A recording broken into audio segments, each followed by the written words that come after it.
Buenos días a todos, somos Entreguerras y esto es Informativo Geopolítico, unos minutos en los cuales intentaremos resumirte toda la actualidad geopolítica acaecida durante el 30 de julio de 2025. En Ucrania, el comandante en jefe de las Fuerzas Armadas ucranianas ha dicho que todos los campos de entrenamiento en Ucrania deben trasladarse bajo tierra para evitar los ataques rusos. Olena Duma ha anunciado su renuncia como directora de la Agencia de Recuperación y Gestión de Activos de Ucrania, conocida como ARMA, tras la entrada en vigor de la nueva ley que reforma el organismo. ARMA es la institución encargada de localizar, recuperar y administrar bienes incautados en procesos penales, especialmente en casos de corrupción. En un comunicado publicado en la página de Facebook de la agencia, Duma ha destacado los avances logrados durante su gestión desde 2023, entre ellos una mayor transparencia, el fortalecimiento de la cooperación internacional y la incorporación de miles de millones de dólares al presupuesto estatal.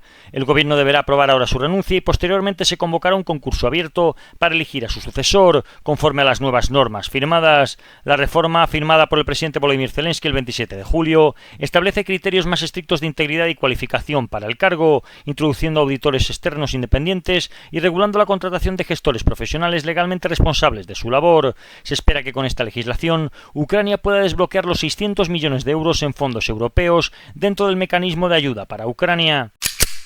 El presidente Donald Trump ha dicho, hablando con periodistas, que Rusia debe aceptar un alto el fuego en Ucrania antes del 8 de agosto o enfrentarse al riesgo de sanciones internacionales, estableciendo una fecha límite firme que anteriormente había permanecido más o menos incierta. En Oriente Próximo, Al Jazeera ha afirmado que de 13 solicitantes de ayuda habrían muerto hoy en la franja de Gaza. Por su parte, las fuerzas de defensa de Israel han informado que en coordinación con Emiratos Árabes Unidos, Jordania y Egipto han intensificado las acciones humanitarias en la franja de Gaza. En un comunicado oficial, las fuerzas de defensa israelíes han señalado que en las últimas horas se han lanzado desde el aire 32 paquetes de ayuda con alimentos destinados tanto al sur como al norte del enclave palestino. El ejército israelí ha asegurado que continuará trabajando con la comunidad internacional para mejorar la asistencia humanitaria y ha rechazado lo que ha calificado como falsas acusaciones de provocar deliberadamente una hambruna en Gaza. Altos funcionarios israelíes han advertido a Hamás que si no acepta los próximos días la propuesta de cese el fuego y liberación de rehenes, Israel comenzará a anexar territorio alrededor del perímetro de la franja de Gaza. Así lo ha confirmado el canal 13 de televisión israelí.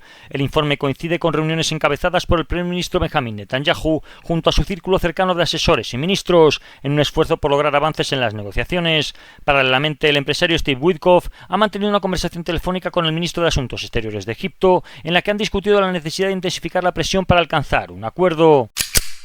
En clave interna, 22 ministros del gabinete y legisladores de la coalición israelí han firmado una carta dirigida al ministro de Defensa Israel Katz solicitando autorización para que grupos de asentamientos realicen un recorrido por el norte de la franja de Gaza con el fin de examinar posibles lugares para futuros asentamientos israelíes. En la misiva, los firmantes sostienen que la franja de Gaza ya no es un área geográfica, sino el corazón vivo de la tierra de Israel, con profundas raíces bíblicas, históricas y nacionales. Además, han argumentado que la zona norte de Gaza debería ser reasentada por estar, según ellos, bajo control total de las fuerzas de defensa de Israel y vacía de residentes de Gaza. Precisamente se ha conocido que grupos de activistas ultranacionalistas israelíes que quieren que se establezcan nuevos asentamientos judíos en la franja de Gaza han partido caminando desde la zona de Sderot para llegar a un mirador situado a menos de 1 kilómetro de la frontera con la franja, con el fin de evaluar las posibilidades para establecer nuevos asentamientos. Nueva Zelanda, junto con otros 14 países, han firmado una declaración conjunta en la que expresan su disposición a reconocer el Estado de Palestina como un paso necesario hacia una solución de 2 estados. El anuncio se ha producido tras una decisión del Reino Unido de manifestar su intención de reconocer a Palestina en la próxima Asamblea General de las Naciones Unidas, prevista para la primera semana de septiembre, en caso de que Israel no acepte un alto el fuego en Gaza. Entre los firmantes de la declaración se encuentran Andorra, Australia, Canadá, Finlandia, Francia, Islandia, Irlanda, Luxemburgo, Malta, Noruega, Portugal, San Marino, Eslovenia, España y la propia Nueva Zelanda.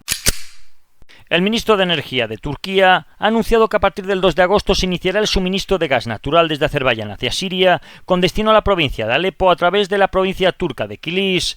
Además, se ha informado que una vez concluidos los trámites correspondientes, Turquía proveerá a Siria aproximadamente de 900 megavatios de electricidad.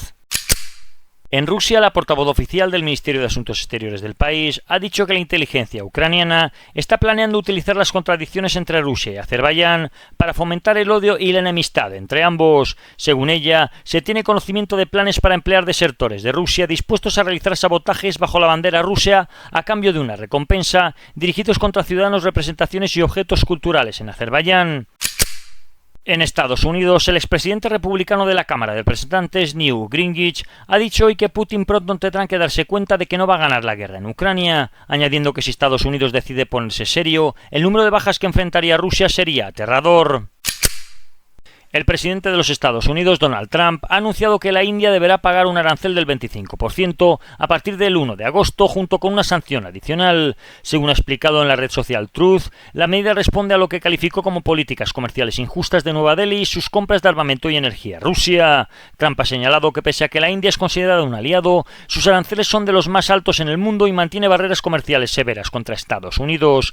Además, ha criticado que el país siga siendo uno de los principales compradores de energía y equipamiento militar rusos en medio de la guerra de Ucrania. También ha subrayado el elevado déficit comercial de Estados Unidos y ha afirmado que la nueva medida busca corregir este desequilibrio.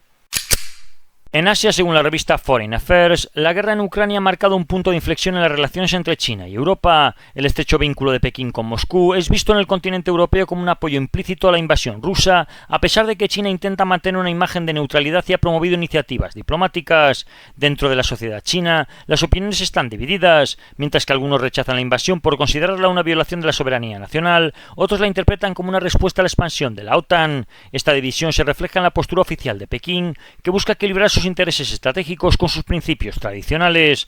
Aunque China mantiene sus lazos económicos tanto con Ucrania como con Rusia, la relación con Moscú es más estrecha, lo que limita su capacidad de actuar como mediador en el conflicto. Europa y Estados Unidos, por su parte, han desconfiado de su imparcialidad, lo que debilita el papel internacional de China en las negociaciones de paz. En consecuencia, el conflicto ha deteriorado las relaciones entre China y Europa, fortaleciendo la alianza de Pekín con Moscú y ha complicado sus aspiraciones de ser reconocida como un mediador global fiable y creíble. En África, la Alianza Fundadora de Sudán, una coalición de aliados de las Fuerzas de Apoyo Rápido, ha anunciado desde la ciudad de Niala la formación de un gobierno paralelo al dirigido por los militares en Puerto Sudán. Precisamente con respecto a Sudán, Estados Unidos ha cancelado una reunión de alto nivel sobre este conflicto que estaba programada para el día de hoy. Las conversaciones tenían como objetivo iniciar un diálogo político entre el ejército de Sudán y las fuerzas de apoyo rápido, así como emitir una declaración conjunta pidiendo el fin de las hostilidades y un mejor acceso a la ayuda humanitaria. En Sudán del Sur, al menos 4 miembros de sus fuerzas de seguridad han muerto en combates con el ejército de Uganda cerca de la frontera que mantienen en común. Según el portavoz del ejército ugandés, el general de división Félix Kulayike, el enfrentamiento se ha producido el lunes después de una muerte de un soldado ugandés, a lo que las tropas han respondido causando la muerte de al menos 3 sudaneses. Sin embargo, las autoridades locales de Ecuatoria Central han informado haber recibido los cuerpos de 5 militares. Por su parte, el portavoz del ejército sur-sudanés, general de división Lul Kwai Kwang, ha anunciado que los líderes militares de ambos países han acordado un alto el fuego inmediato para permitir la investigación posterior.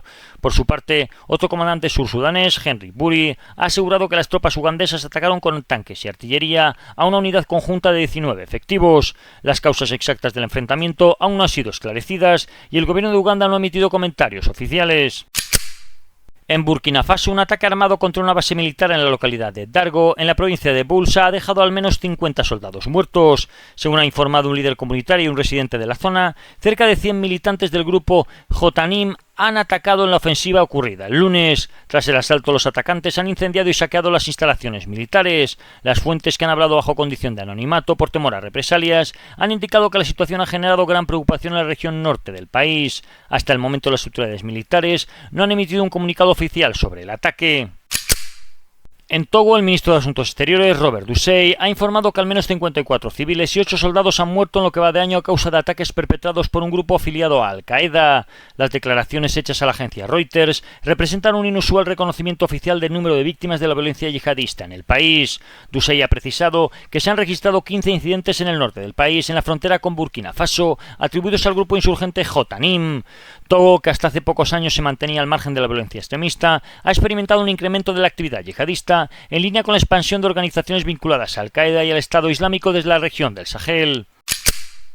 En Angola, al menos 22 personas han muerto desde el lunes durante disturbios provocados por las protestas contra el aumento del precio del combustible. Así lo ha informado el ministro del Interior mientras la calma comenzaba a regresar a la capital, Luanda. El lunes y martes se registraron disparos esporádicos en varias ciudades, donde manifestantes saquearon tiendas y se enfrentaron a la policía en el marco de una huelga de taxis. Según las autoridades, cerca de 200 personas han resultado heridas y más de 1.200 fueron detenidas. La huelga se suma a una serie de manifestaciones tras la subida del precio de la gasolina de 300 a 400 cuantas por litro, una medida que ha impactado duramente en la población más vulnerable.